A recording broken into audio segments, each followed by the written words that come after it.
કે ભાઈ ગોંડલ ખરેખર મિર્ઝાપુર નથી. જે લોકો એવું પ્રસ્થાપિત કરવા માંગે છે, જે લોકો નેતા બનવા માટે અથવા તો નેતા જે છે જ ઓલરેડી, એ ક્યાંક ને ક્યાંક આવીને એવું કહે છે કે ગોંડલની અંદર આ કાયદો વ્યવસ્થા, હું નો ડાઉટ કાયદો વ્યવસ્થા કદાચ ખોરંભે ચડેલી હશે.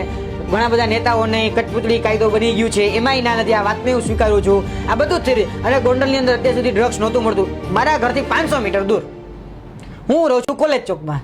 સગ્રામજી હાઈસ્કૂલ મારા ઘરથી 500 મીટર દૂર છે. એ જ સગ્રામજી હાઈસ્કૂલમાં જ્યાં હું વોલીબોલ રમીને મોટો થયો છું. હું 10 વર્ષ ત્યાં વોલીબોલ રમ્યો છું. અત્યાર સુધી ડ્રગ્સ નહોતું, પણ હવે અહીંયા ડ્રગ્સ વેચાતું થઈ ગયું છે.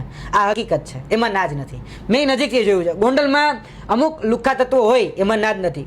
અમુક લુખ્ખા તત્વો છે, જે તીખડો છે, એ ખાલી તમે બાજુમાં જ નીકળ્યા હોય, તમે બાજુમાં જ જોયું તોય તમારે એને માથાકૂટ કરે, અને બાજુમાં જ ન જોયું તોય માથાકૂટ કરે. લે તે મને કેમ ન જોયો, અને લે ભાઈ તે મને કેમ ભાઈ ત્રીસી નજરે જોયો, તોય માથાકૂટ થાય. આ ગોંડલમાં એવું થાય છે, એમાં ના નહીં, પણ અમુક જ છે. એ અપવાદરૂપ કિસ્સાઓ છે. એ કહી શકે આંગળીના વેઢે ગણી શકે એવડા